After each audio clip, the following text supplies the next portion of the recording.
अस्सलामु अलैकुम वरहमतुल्लाहि वबरकातुहू। उम्मीद है कि आप हजरात खैरियत से होंगे। पिछली वीडियो में कल हमने बताया था बुरे शोहर की अलामत क्या होती हैं। आज हम बताएंगे कि बुरी बीवी की कितनी अलामतें होती हैं, कितनी अलामत होती हैं बुरी बीवी के अंदर। सबसे पहली चीज़ आप याद रखिए, शोहर और बीवी का जो रिश्ता होता है ये बड़ा अहम और पाक रिश्ता होता है, बड़ा मजबूत रिश्ता होता है। अल्लाह के नबी अलैहिस्सलातु वस्सलाम ने तो यहाँ तक फरमाया कि अगर अल्लाह के अलावा किसी और को सजदा करने की इजाज़त होती तो मैं बीवी को हुक्म देता कि वो अपने शोहर को सजदा करे। तो ये बड़ा बेहतरीन रिश्ता है, बड़ा मजबूत रिश्ता है। इसको चलाने के लिए बहुत सारी चीज़ों को करना पड़ता है। आज हम बात करेंगे बुरी बीवी की अलामत।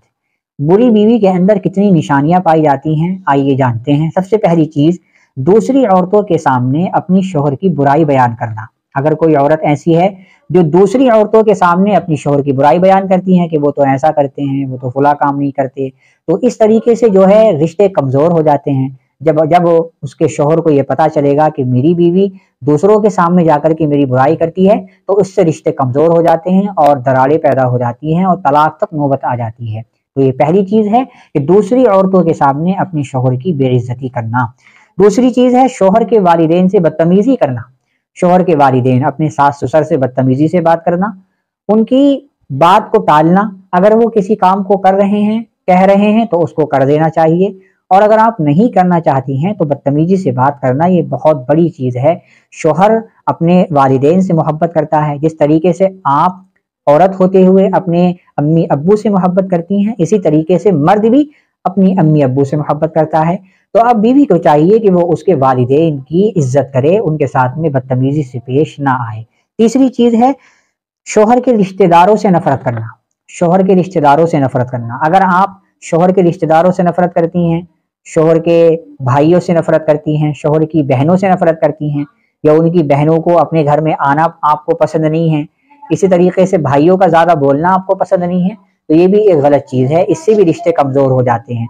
जिस तरीके से आप चाहती हैं कि मेरा शोहर मेरे रिश्तेदारों को अहमियत दे, इसी तरीके से शोहर भी चाहता है कि मेरी बीवी मेरे रिश्तेदारों के साथ अच्छाई का मामला करे। तो ये चौथी चीज़ है। पांचवी चीज़ है शोहर को अहमियत ना देना। शोहर पूरे दिन काम करके घर आया और आप उसको अहमियत नहीं दे रही हो। होना चाहिए था कि जब शोहर घर आए तो आप उसको पानी दें, आप उससे पूछें कि कैसा रहा दिन। इस तरीके की बात जब आप करेंगे तो शोहर का जो पूरे दिन की थकान होती है वो आपके चंद जुमलों से उतर जाएगी।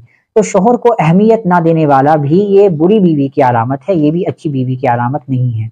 इसी तरीके से है वक्त की पाबंदी ना करना। आप खाने के अंदर वक्त की पाबंदी नहीं करती। कभी कभार तो होता है कि थोड़ी बहुत आगे पीछे टाइम हो जाता है, लेकिन मुस्तकिल खाना जो है टाइम से ना बनाना, या मुस्तकिल बच्चों को तैयार ना करना वक्त से पहले, तो ये तो एक जो है लापरवाही की अलामत हुई। तो वक्त की पाबंदी ना करने वाली औरत भी ये सही औरत नहीं है। अल्लाह के नबी ने ऐसी औरतों को बुरी बीवी बताया है। इसी तरह से शोहर के घर आने को अहमियत ना देना, और इसी तरह से घर पर तवज्जो ना देना।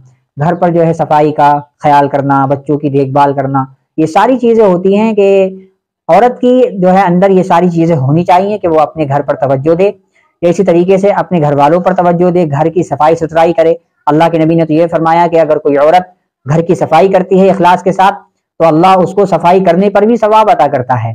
अगर कोई औरत अपने बच्चों के लिए, अपने शौहर, अपने हस्बैंड के लिए खाना बनाती है दिल से, खुश दिली के साथ, तो अल्लाह के नबी ने फरमाया कि ऐसी औरतों को भी सवाब दिया जाता है। तो अगर कोई ऐसी औरत नहीं है जो घर का ख्याल नहीं रखती, तो ऐसी औरत के बारे में अल्लाह के नबी ने फरमाया कि ये अच्छी बीवी नहीं है, ये बुरी बीवी की अलामत है। आखिरी चीज है बच्चों पर तवज्जो ना देना। बच्चों के कपड़े, बच्चों का खाना, बच्चों की सफाई, ये सारी चीजें औरत की जिम्मेदारी होती है। मर्द तो बाहर कमाता है, बच्चे घर पर रहते हैं। तो अब औरत को चाहिए कि वो अपने बच्चों का, अपने घर का खास ख्याल रखे।